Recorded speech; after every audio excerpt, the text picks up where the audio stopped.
African swine fever রোগ ধরা পড়ছে। তখন আমরা রিপোর্ট পাওয়ার পরে আনঅফিসিয়ালি রিপোর্ট পাইছি, অফিসিয়ালি পাইছি না। টিম পাঠাইছি, তারা গিয়ে দেখিয়েছে। তারপর আগরতলা থেকে স্টেট ডিএলএফ থেকে আমরা টিম এসে 9 তারিখে তারা পুষ্পটা করতে এবং স্যাম্পল টেম্পল নিয়ে পাঠাইছে গুয়াহাটিতে। গুয়াহাটি থেকে প্রাথমিক রিপোর্ট আছে 28 তারিখে এবং কনফার্মেটরি রিপোর্ট তারা পাঠাইছে 29 তারিখে।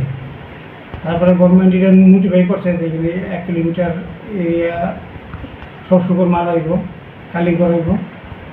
সেই অনুযায়ী গতকালকে আমরা পিআর বডি নিয়ে মিটিংয়ে বসি, তারা সবাই রাজি হয়েছে যে 1 কিলোমিটার এই যে রেডিয়াসের মধ্যে সব শুকর মাল হইব। আর তারপর বাইরে যে বাকি 9 কিলোমিটার এটা সার্ভেলেন্স পর্যবেক্ষণ রাখা হইব। আমরা 4টা টিম করছি, 2টা আর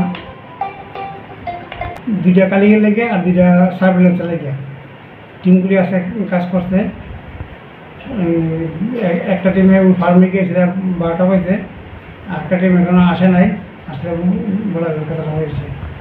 আর কালকে আমরা ফার্ম এবং অন্যান্য যে বাড়িগুলিতে পাওয়া গেছে এগুলি ক্লিনিং এবং ডিজিনফেকশন করব।